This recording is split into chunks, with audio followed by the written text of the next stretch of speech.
Ziua!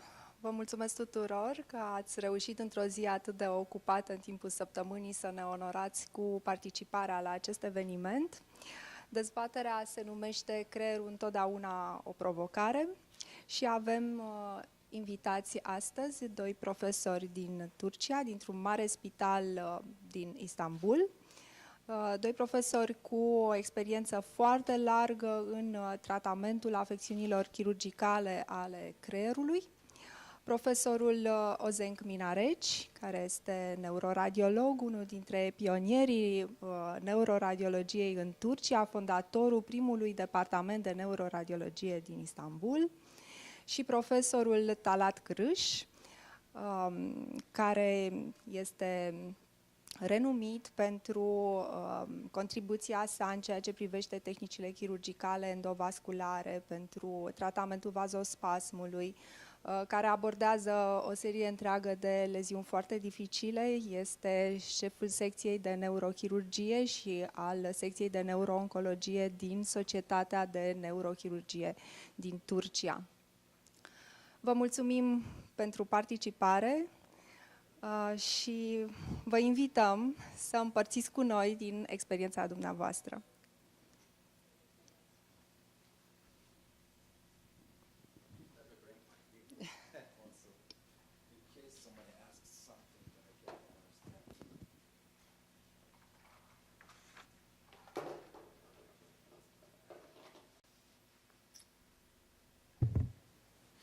Good morning, everybody.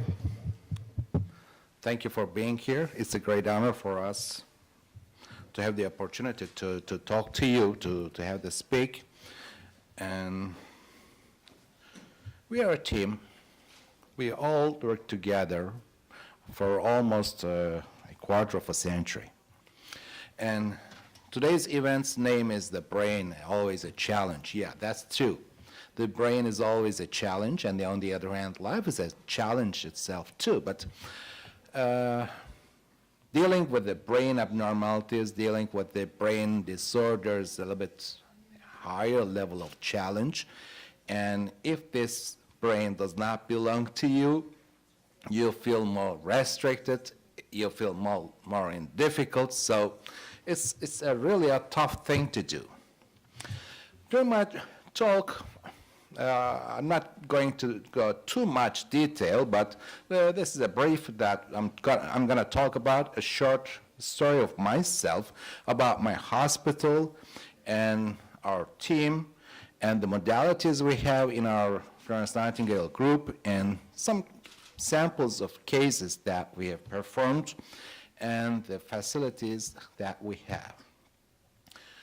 I was graduated from Istanbul University. Both of us were born in Istanbul University Medical School as almost teenagers, and then studied and did my residency at different university and public hospitals, and then came back to my home, and as she said already, and I did my great effort to build up the neuroradiology department in Turkey, and then my academic career had improved in years, thanks to God. And since last year, I switched to Florence Nightingale Hospital, and so that we can collaborate more closely in that hospital, and we have much more rich facilities over there. And I was trained by two pioneers all over, Dr. Valavanis from Zurich and Dr. Alex, or in his terms, Alejandro Berenstein from New York, are the pioneers of this interventional neuroradiology business all over, and I'm proud of being a fellow of them, to be honest. And as the rules got more tough and tough, I've got a certification from the European Board of Neuroradiology, and with those background, I do practice this business. Group Florence Nightingale hospitals were established in 1989 by Professor Cemil Demiroğlu, who was the former chairman of Istanbul University for quite a long period of time. For nearly, if I'm not wrong, 14 years. He was the rector of the university, and then he got retired and switched to build up this new big facilities, which became 5 hospitals and a medical clinic in Istanbul with more than 800 beds. And also, the group has a cooperation or own or control over the Istanbul Science University, which is the only unique medical sciences university in Turkey, which teaches medical students, medical staff, nurses, technologists, medical secretaries, and so on and so forth, and hospital administration. So all the education is limited in the medical sciences in Istanbul Science University. So it's a unique one. The neuroscience team in Florence Nightingale Hospital Group is the main, what you say, neuroscience. There are 3 main disciplines: the neurosurgery, neurology, and neuroradiology. And you know Kırış very well. And the chairing person of neurology department is Professor Demir, and her team and me work in close collaboration, and we make rounds and conferences for most of the time, and very schedulely we meet on each Thursday morning and discuss about the patients, the decisions, the treatment modalities, and what to do about the patients. And as a neuroradiology being a wider spectrum of discipline, of being a wider spectrum, dealing with ENT specialists, with plastic surgeons, with orthopedics, and vascular and cardiovascular surgeons, I do personally have good collaboration with those colleagues too, but here, since our subject is the challenging organ, the brain, we're going to talk about our collaboration here. The modalities in our hospital is the most up-to-date technology with CTs, with multi-slice technology. We've got, I really don't know the exact number of the MR scanners that we've got in our group, but there are 1.5 and 3 Tesla MRs. We can do MR spectroscopy, functional MRI, MR tractography, and all the other diagnostic imaging with the MR. And we've got a state-of-the-art angio suite, a biplane suite. I'm going to show the picture of that. And what he's using is per-op navigation and radiosurgery and etc. He's going to talk about the details of those modalities. Those modalities are beyond my limits. What we do together, mostly we are dealing with aneurysms.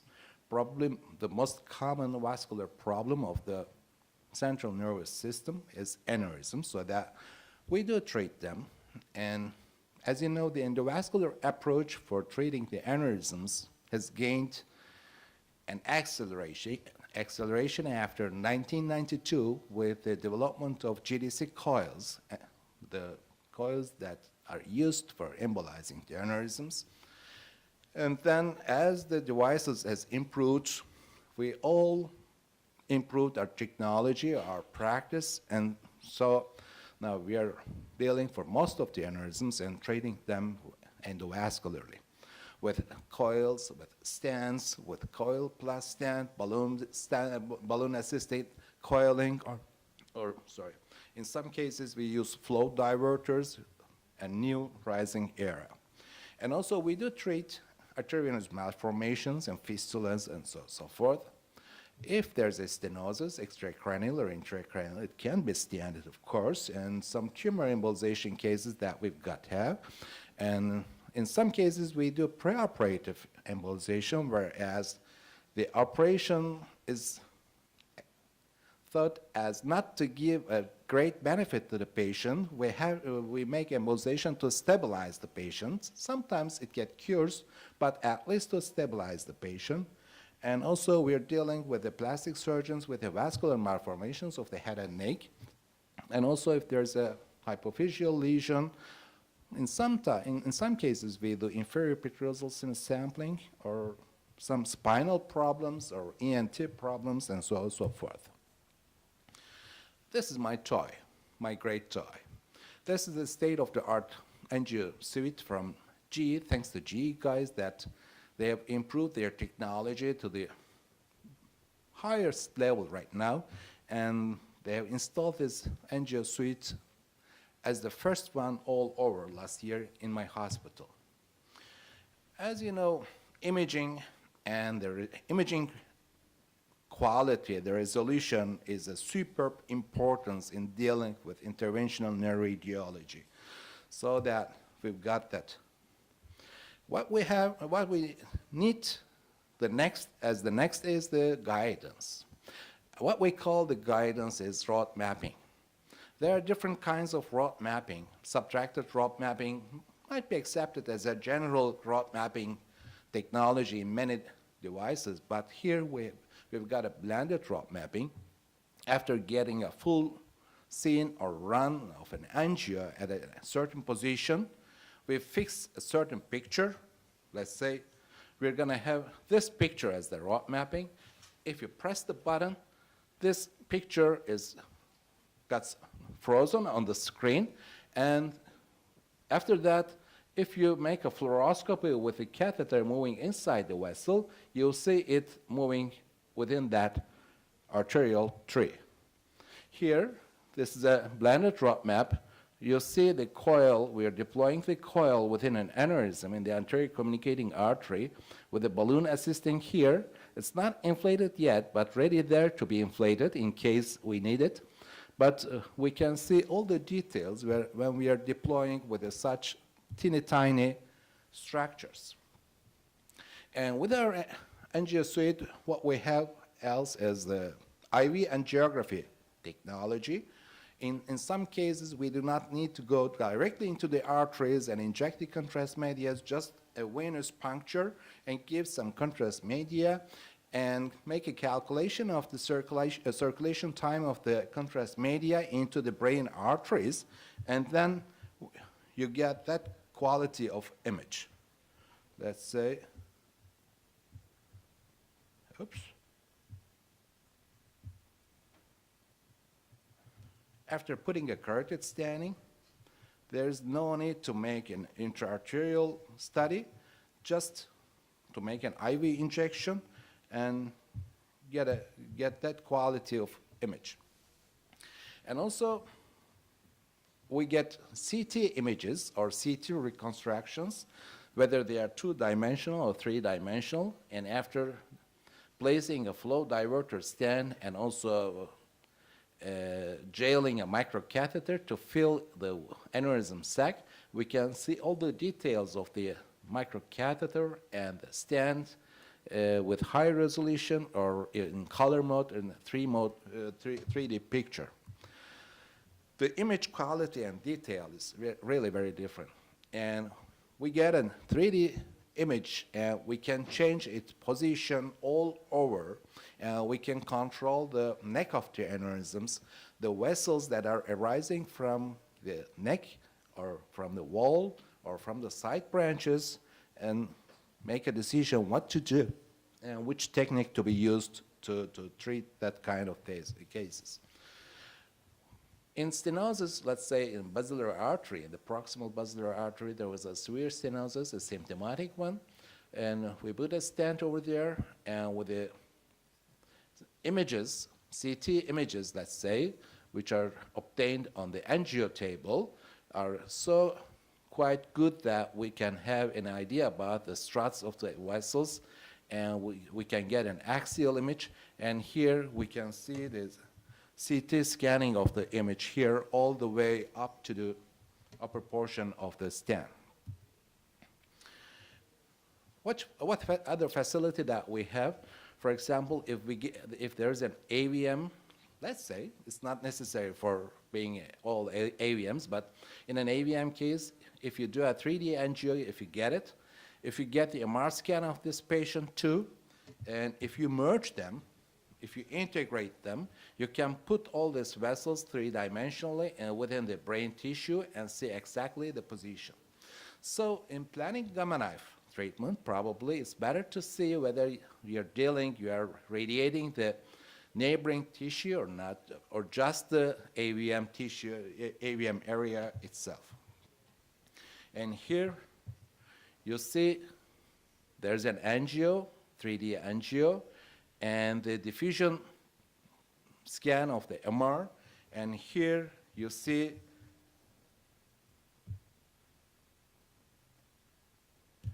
distal part of the right posterior cerebral artery is occluded, so that there has occurred an infarcted area, and that area really corresponds with the area of that artery. So we can make a decisions what to do to which artery, to which extent. 3D road mapping is another facility that we use. In three-dimensional angiography picture is overlapped with the real fluoroscopy picture, and so that we can see the microcatheter and the coil navigating within the vessel. And while looking from this side, if you push the button of back view function, you just turn the picture around for 180 degrees and see the picture from the backwards, and then move to this position, and while deploying the coil. So it gives us some guarantee to better control of doing our business. So this is the picture of having a 3D road mapping, and also this is an anterior communicating aneurysm with a wide neck, and we're deploying coils within the aneurysm with a real-time fluoroscopy, three-dimensionally, and seeing what's going on the orifices of the other vessels. And here you see the 3D picture, a wide neck, and from the other side you see as if the coils are occluding the neck of the aneurysm, whereas if you look from the back side, you'll see that it's the lobulation overlapping to the posterior part of the aneurysm neck. And as a result, we can get a good level of embolization of the anterior communicating artery, whereas we started with deploying such coiling.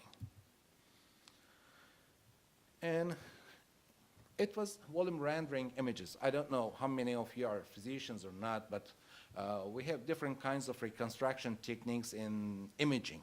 Volume rendering is the thing that you see as three-dimensional, but MIP technologies, multiple image projection, what's called, is a two-dimensional but gives a little bit more detail, so that here is a posterior communicating aneurysm with a wide neck, and we treated it with a flow diverter stent with it, and we wanted to see the details of the stent within the aneurysm, so, or a better view of the stent, so that we can control everything. This is a case, a young girl, a young lady with a fistula at the left L3-4 lumbar level, direct fistula, just draining upwards with a tortuous vein, varicose areas, dilated venous pouches, which are compressing to the nerve roots and also the cauda. And she was complaining of back pain and also complaining of incontinence, and she has already had 2 attacks of subarachnoid hemorrhage, spinal subarachnoid hemorrhage. And what we did is, after getting these images, we made a fusion of angio with the real-time fluoroscopy and making sure where we are. And since we have the opportunity to have this SEP and MEP monitoring, we asked our colleague to monitorize this patient during the procedure, and while he is monitoring, we embolize the fistula side with the coils, and then it's all over right now. We can also fuse the images of our angio picture with a non-G image to have an idea about the relationship of the vessels with the other structures.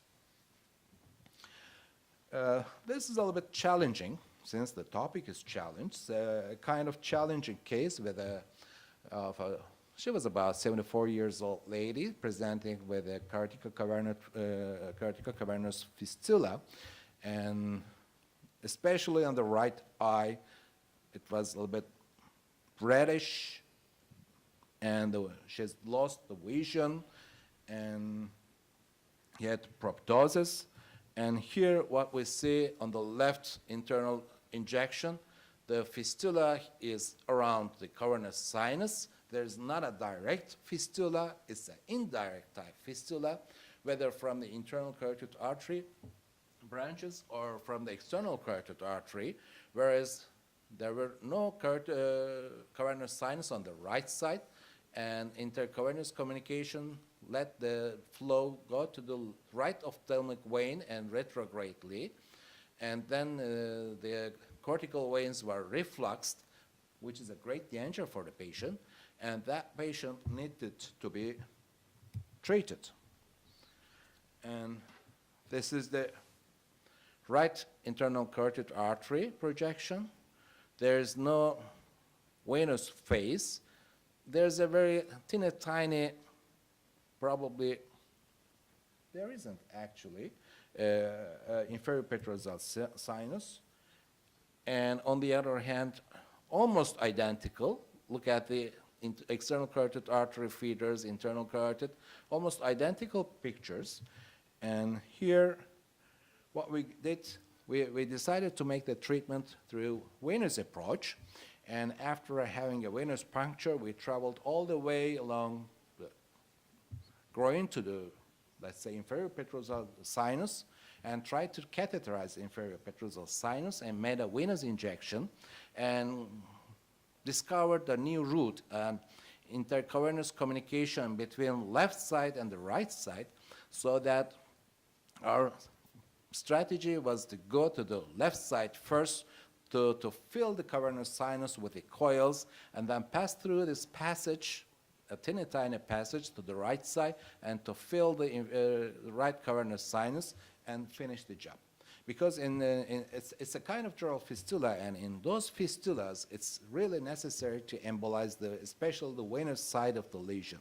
Not the fistula itself is enough, but you have to embolize the venous side. So we use this picture as the blended roadmap, and after catheterizing with the micro guide wires and the micro catheters through this tiny channel to the right side, we did the embolization. And this is a 3D rock mapping. After filling the left cavernous sinus, we passed to the right cavernous sinus and deployed some coils, three-dimensionally, observing what we are doing over there and feeling which part of the pouch is being filled. You see all the details, how the coil deploys over there. And moreover, it's not enough to put such small amount of coils over there. We have to occlude all this area, and so that we deployed some more coils. It arrived, and we did deploy it, and then we tried our best to see the total occlusion of the right cavernous sinus. And as a result, here the right side and the left side, you see post-embolization pictures do not have any flow, a fistulous flow. It's all over, and the patient recovered well. And after a few weeks, she came to thank me to improve her vision, her lifestyle. That's the thing what we are working for all our life, to make people pleasant, to make them healthy, and to make happy. This is another case, a child with a galenic venous malformation, almost a direct fistulous type, or some choroidal feeding vessels of the galenic vein from the posterior cerebral artery and posterior choroidal artery. You'll see the transverse sinuses are occluded at the distal part, and the torcula and the straight sinus is a little bit dilated. But if you put some coils and also some glue in the feeding arteries and at the fistula side of this kit, you can improve his life or her lifestyle, so that she was all treated. This was the before the embolization MR, whereas there's a huge venous pouch and enlarged sinus here. And since the transverse sinuses or sigmoid sinuses were all occluded, the venous drainage was all through the posterior fossa veins, distorting the brainstem and the medulla at the proximal part, whereas after the embolization, everything was quite good. If there are some strictures or stenosis here, like in this mid-basilar area, a very tight stenosis, which is asymptomatic. Also, there are some problems here, but the most important part is here to deal with this part of the artery was our aim, and we were able to put a stent over here and make a recanalization of that vessel, which made the patient improved afterwards. Curtail stanning seems to be a piece of cake, but in some cases it's rather challenging. We have to evaluate the structure of the plaque, whether it's a stable or unstable plaque, whether to make a decision about carotid stanning versus carotid endarterectomy. We are not competing with the vascular surgeons. We are also collaborating. We make a decision together. We make an ultrasound exam, a Doppler scan of the plaque to understand the structure of the stricture, and then nowadays I'm trying to build up a study with a special carotid coils. Probably we're going to be the first to use those coils to understand the quality, the nature of the plaque, to make a better estimation, to make a diagnosis, to give a indication whether for stenting or for endarterectomy. For example, this kind of very high-level stenosis can be also stented. Actually, this patient was a very famous artist in Turkey, and she was admitted to hospital with a stroke, and he had already had a heart attack and bypass surgery, so that he knew a cardiac surgeon very well. He was trusted in him, and then we did the angio and got the picture. And the cardiovascular surgeon asked me to stent this case. And I said, no, I don't want to stent him. You do the bypass surgery or endarterectomy. We discussed and we couldn't make a decision. And we decided to go to the patient and tell what we do and let him decide about the type of operation he's going to have.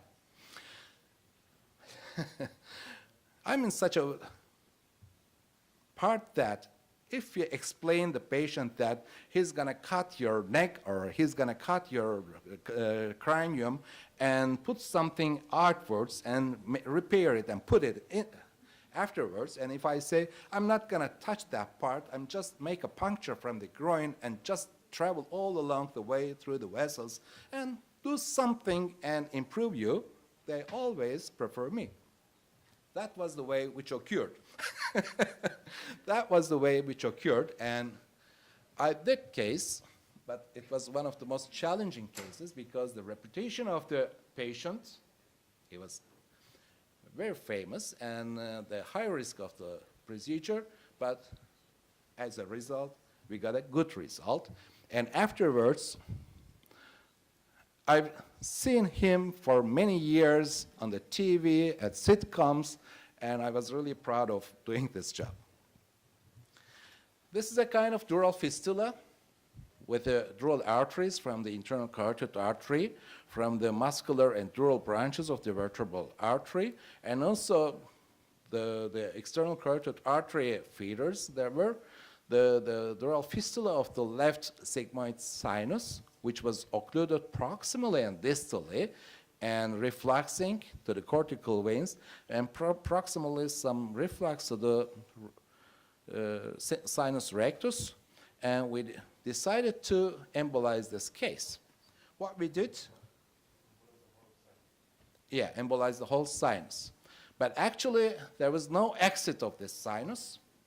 Only approach was through the right side. We put a catheter here and traveled all the way through here to this area, making some dilatation to pass through these strictures. This picture is just after PTA. And this is the lateral picture of the guide that has traveled and occluded all the sinus, and the fistula was gone. We have some other common cases that I do some embolization, whereas I'm not satisfied. He operates on, it's okay. In some cases, he operates on the cases, and if there's a small residual part that could be embolized, we bring the patient directly from the OR to the angio room, and then we proceed with embolization and finish the case. So this is another dural fistula of foramen magnum of the left occipital artery, from the left occipital artery. Again, a stenosis of the jugular bulb, let's say, the fistula here. But here we were able to navigate into the small feeding artery and put a drop of glue and finish all the therapy. The intracranial lesions are not the only ones that we are dealing with. Also, of course, we have some common patients with the plastic surgeons, as I've said before. For example, this is a vascular malformation, a wild one, very severe. The patient was almost has decided to have a suicide. But it's not a good style of life, you know, you have such big disorder. So we made an embolization for that. And after the embolization, our plastic surgeon colleague had operated on her, and she's now really doing quite well. You see how huge the lesion is, the maxillofacial area is involved. In some cases, not atherosclerotic, but in dissecting aneurysms of the carotid artery, here, there's a dissection, there's a tiny real lumen. After navigating through the true lumen and putting a stent, you can obtain a good result too.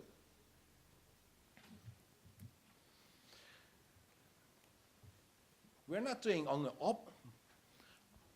opening the strictures. Here's a stroke case with a sudden onset of right hemiplegia with aphasia, and on the angio of the left internal carotid artery, there was a total occlusion of the distal part of the internal carotid artery, and what we did is a little bit thrombolysis, a little bit recanalizing, and then passing through the thrombi to the N1 segment, just distal to the anterior temporal artery, and doing some more thrombolysis, and retrieving some part of clot over there and restoring. And after a procedure about an hour and a half, the patient woke up very healthy on the table. It was a great pleasure too. For example, in tumors like a glomus tumor, glomus caroticum, there is a tumor. Yes, the vascular surgeons enjoy operating on them, but if you embolize them, otherwise it's gonna bleed a lot. So before the operation, we do an embolization through the mostly ascending pharyngeal artery to get into the tumor, embolize it with the particles or with glue, and after having such a good embolization, probably sometimes it's decided just to observe the patient in that way or to operate as it's dried. In some giant aneurysms of the internal carotid artery, you see there are two aneurysms at the right MCA bifurcation and also right parophthalmic giant aneurysms. What we do is to put a flow diverting stent and just immediately decrease the flow within the aneurysm and do the embolization of the right MCA aneurysm on the same session. And after that, there are the coils on the MCA aneurysm, and the contrast material is trapped within the aneurysm. And the patient was also embolized before because of the left internal carotid artery aneurysm. So in a patient with some, let's say 2 or 3 different aneurysms in different parts, it can be also done. In AVMs, we do prefer small AVMs, only one feeding artery. They are our best. But on the other hand, they are all best for him too. If the patient makes a decision to get embolized rather than waiting for 2 or 3 years to get the full treatment decision after common eye therapy, We do embolization, so we can navigate through this feeding artery and make an injection of the embolic material, whether glue or onyx, and get a good result immediately. If it's a little bit larger, it can be also done, but all the embolization should cover all the nidus. Not a small part should be kept away. So we have to embolize all the nidus. If you embolize it totally, as if you see in the angio, the picture of the embolic material matches each other from the lateral view, and after the embolization, there's no residual part of the AVM. In some cases, the neurosurgeon friends operate the patient. They do recurrent. For example, this was a ruptured basilar tip aneurysm, which was clipped by a neurosurgeon, not by him. This is from an outside hospital, and he wanted me to embolize it because it was rather difficult to clip this aneurysm at the basilar tip as a primary case, whereas as a secondary case for the second operation, it's much more difficult to operate on them, and we were able to embolize that aneurysm and finish the problem over there. And after sharing such a small series of patients, I want to say some words about a medical second opinion that we deliver. We receive many questions from the patients all over or from our country, from many places. What we really need is the brief history about the patient. We want to have an idea about his or her complaints, the lab values, all the imaging that she's got, and also we would very pleased to share the images through Dropbox. For the most of the time, what they do is just copy the result or comment paragraph of the MR report and paste it to the email and send it to us. What's your decision? It's nothing. It's nothing. Rather than seeing all the MR reporting, I really need to know about the images. For example, there are some samples. What says? Giant aneurysms injected from the ACI with the inserted caul probably at the level of the C4 segment. Theft effect marked with the length of injection. I have no idea about the size of the neck. I have no idea about the size of the dome of the aneurysm. I have no idea about the dome and neck ratio size, so that whether it's coilable or not, or I'm going to use a flow diverter or not.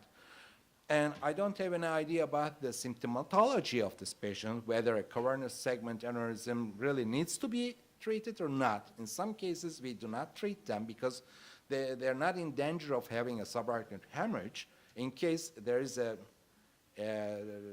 let's say, pressure effect or occupying volume, so that compression of the cranial nerves, then we might have the decision of treating such a case, but I'm not sure whether it's really necessary to treat her or not. For example, this is another case, diagnosed brain aneurysm. In some place, they said it's untractable, there's no treatment, and I'm asked whether it's suitable for cardiovascular stenting or not. What I hate of having that question is the price.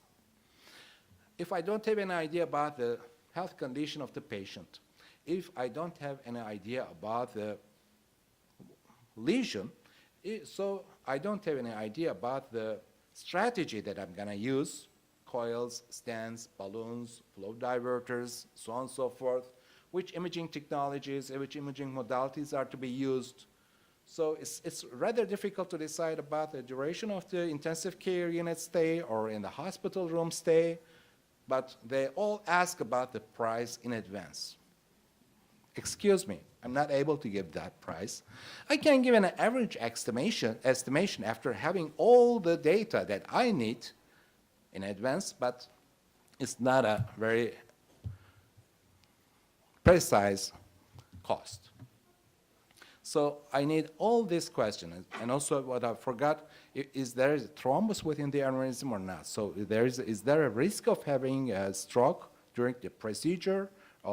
If you let the patient to be observed, probably he's going to have some stroke in the future or not, should be known. That's all for the time being to share with you. Thank you so much for your time. Thank you for your attention.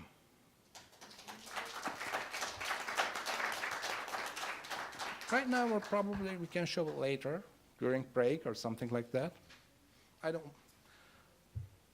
They became a little bit sleepy.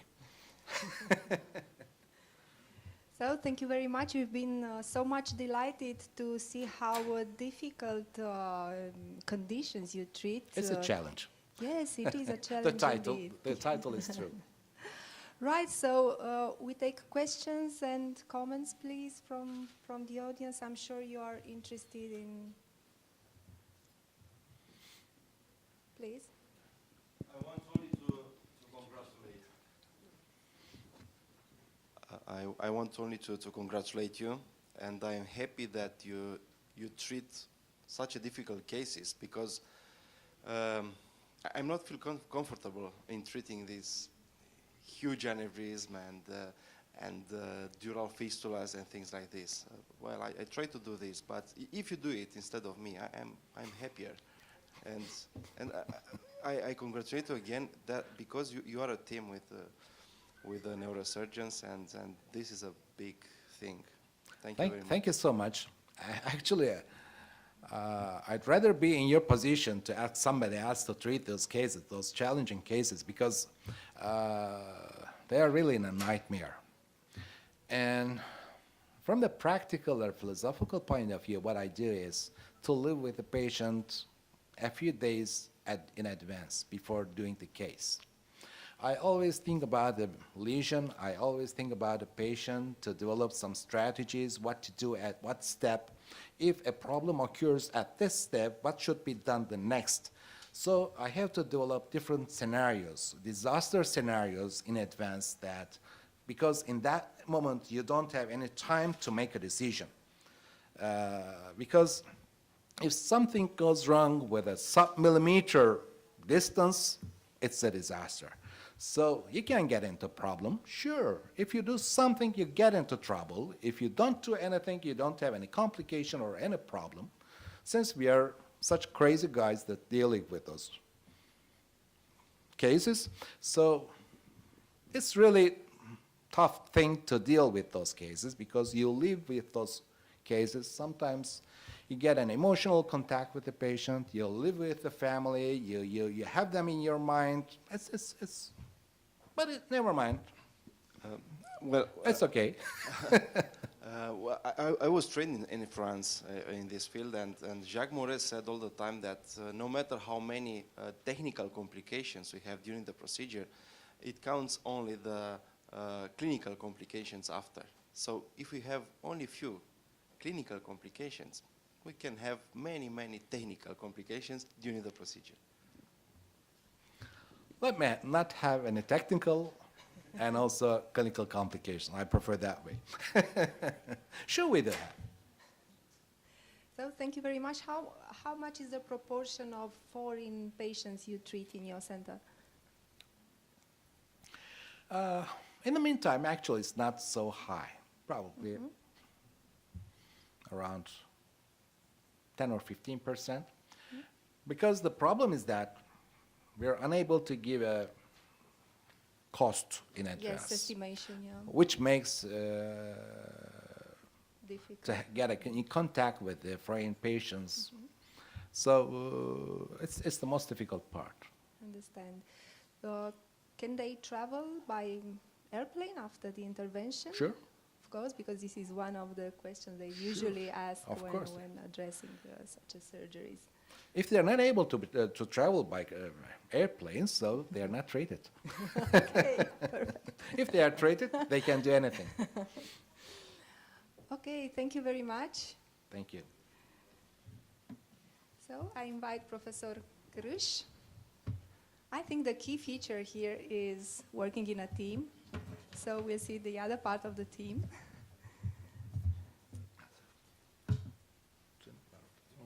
Thanks. I don't need.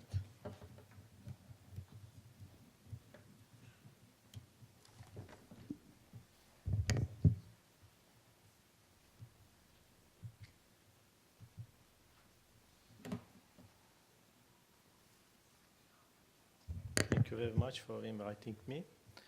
I want to also show some challenging cases to you, a kind of mixture. I have many videos, cases. If anyone wanted, I can show more.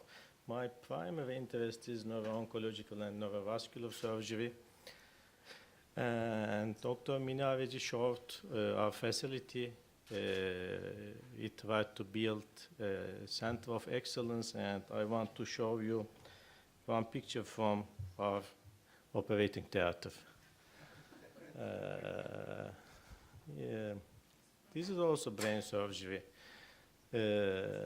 not from Turkey, but from Netherlands, 400 years ago. The name of this picture is removal of the madness stone from the head. The people believe that madness came from a stone, and it's a reality. Olfactor groove meningioma caused the same. And if you see the setup, somewhere here is you can see a bottle of brandy for anesthesia, and the patient is fixed on the table, similar setup. Now I will try to show you a little bit how I think, how we approach the patients, and show some examples. When you see a patient in your office with a brain tumor, what does a neurosurgeon think? When I was young, I thought like that. If I see a patient with a challenging tumor, I wanted to remove it. I enjoyed, kind of. Now I am not like that, definitely not. I don't think so. We are surgeons, not barbarian. We want to treat patients. But then you can ask, what is this, if you are not barbarian? I took it out from a lady 4 years ago. Actually, I took her eye. If you do something like that to a human being, you must have a very good reason. This is the reason. 8 years old lady with that lump, and she cried with the other eye all the time because she had severe pain, and nobody wanted to operate her. Because she's 8 years old, they thought, go and die. And she asked me, can you kill me? I want to die. I have so severe pain. So we should help these people. We did this operation with the plastic surgeons, and although it is diagnosed melanoma, she's still alive. I don't know, maybe it's diagnosed in the old age. So it is the surgery to this lady. If you have something like that, multiple meningiomas, coincidental diagnosed, and in fact, I recommend this lady to removal of this tumor and gamma knife for this one. And she refused. And then 10 years later, she died from colon cancer. The meningiomas were the same. Nothing happened. Same age lady, but this time, this meningioma is symptomatic, so I take it out, this one, and did gamma knife for the other one. Why? Because the pathology is atypical meningioma.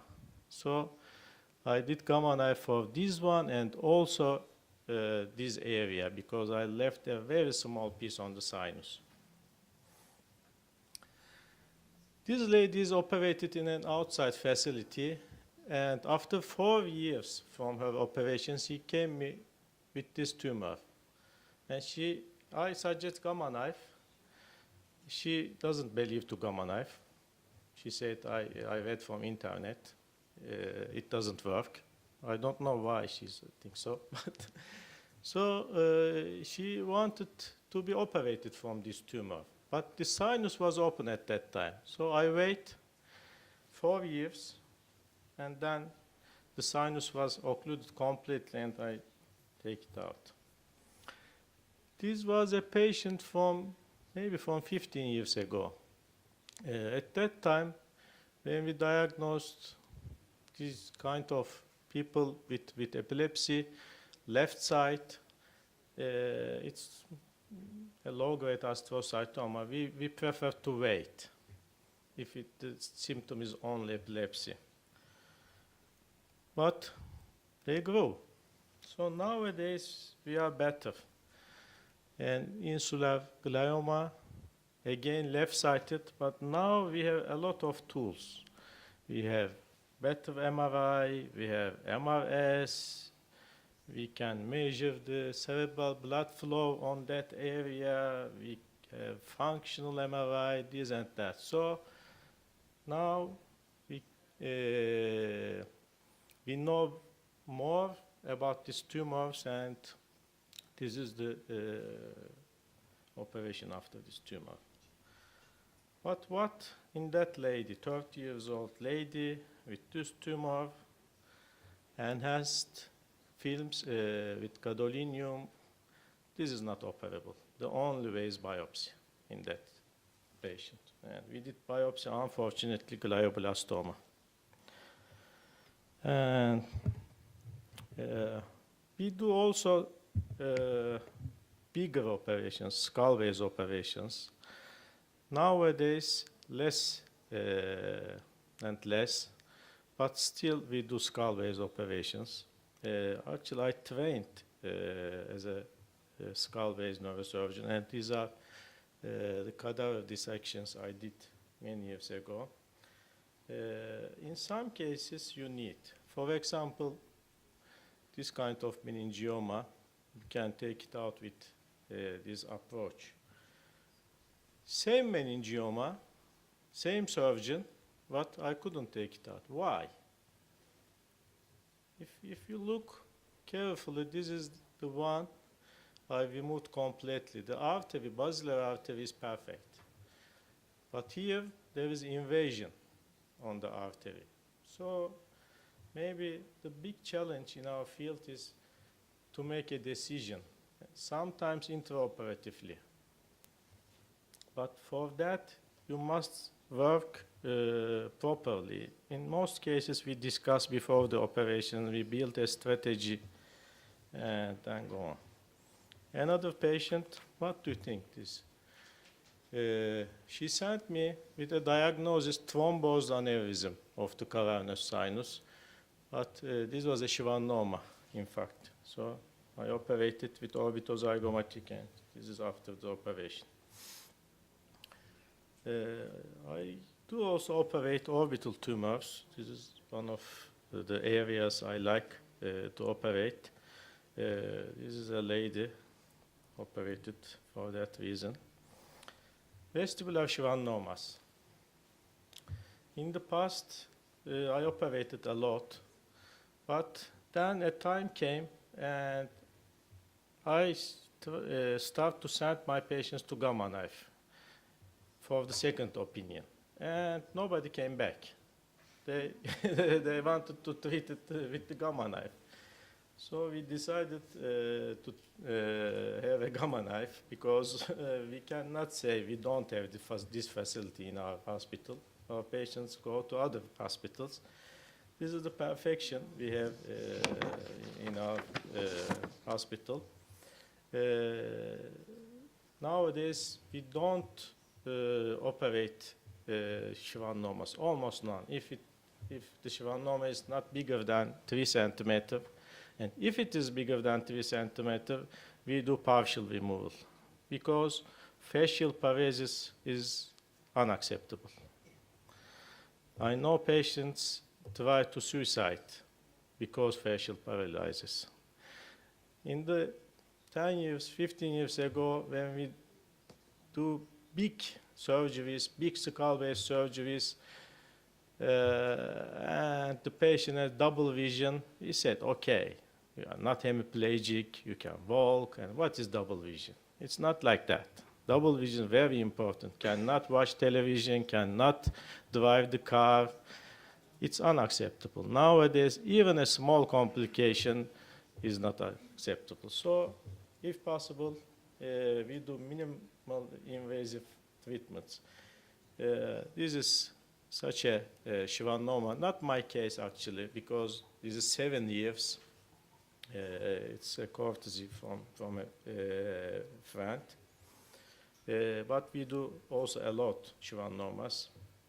This is a metastasis, perfect for metastasis. In 1.5 months, most metastatic tumors gone. Even you can't see the small ones. You can do this 1, twice, 3rd time, 4th time, whatever. In metastasis, perfect. I think the paradigm change in metastasis. No more whole brain radiation for metastatic brain cancer. Stereotactic radiosurgery, gamma knife or LINAC. But stereotactic radiosurgery is the answer. This is a foramen magnum meningioma. If you have such a patient, can we do gamma knife in these patients? We can't, because it is big and very close to brainstem, so we have to operate. It's a big surgery. We use the far lateral approach. Let's see. In this case, this is the 11th nerve cystic meningioma. This brainstem here. I go further, I don't want to show you the whole operation. These are dentate ligaments which fixed the spinal cord to the spine. This is vertebral artery here, this one. And I will show you the last part of this surgery. After you dissect from the important structures, mostly I don't remove meningiomas like that. I make them small, but in that case, it was possible to remove in one piece. It's a big meningioma, but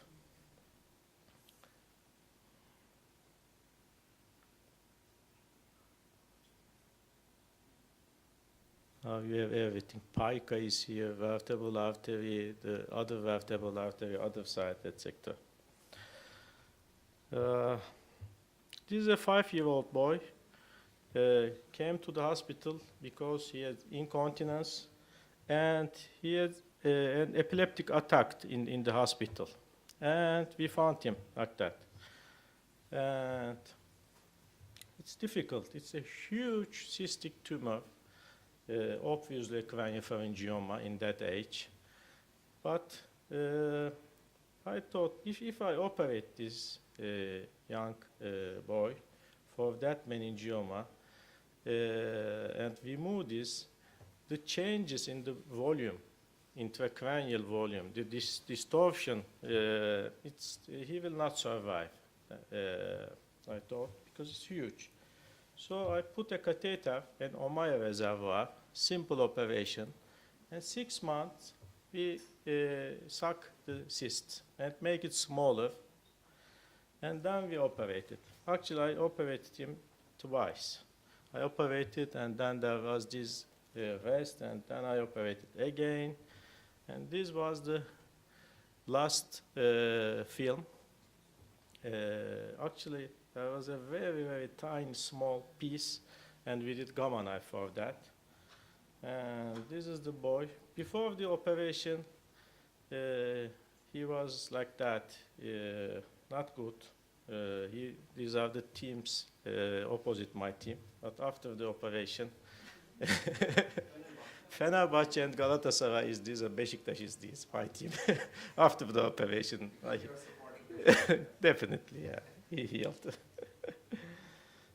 He is a good Facebook friend of me now. And this is again a young boy. In that case, we did a third ventriculostomy. There's a small tumor. Unfortunately, the video is not working for this third ventriculostomy.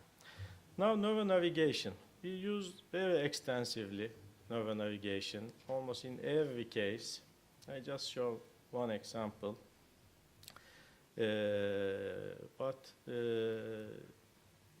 it's almost, I don't know, 10 or more years now. I think navigation helps a lot. Some surgeons think a good surgeon doesn't need navigation. I think we need everything, every single thing, if it helps. This is a strange tumor, and you can miss this tumor because only the core part is tumor. The other side is edema. So before the operation, we plan. We will make a small craniotomy here, but as you can see, now this plus sign is we are here, and this is just a virtual extension. You can miss the tumor when you go laterally, or you can go medially. You can miss again the tumor, and it's easily. You can lose your way sometimes, because these tumors are just like the brains. You can differentiate. And that should our way.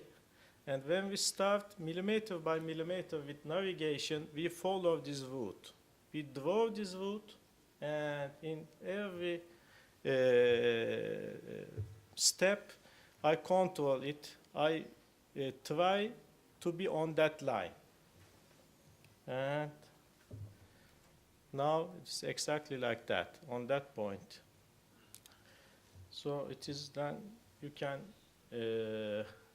remove this tumor. We don't cut the hairs anymore, just like that, and small craniotomy, almost in every patient. And this is the postoperative picture. This is something called axiom. This is the only electromagnetic navigation. Only we have this in our hospital. Electromagnetic navigation, normally you track optically. Why do you need? If you move the patient's head, then you need electromagnetic navigation. Otherwise, for optic navigation, you need fixed head. This is a boy with juvenile nasal angiofibroma, a boy from Baghdad. This is this axiom. And Dr. Minareci embolized this, and we did this surgery with EN.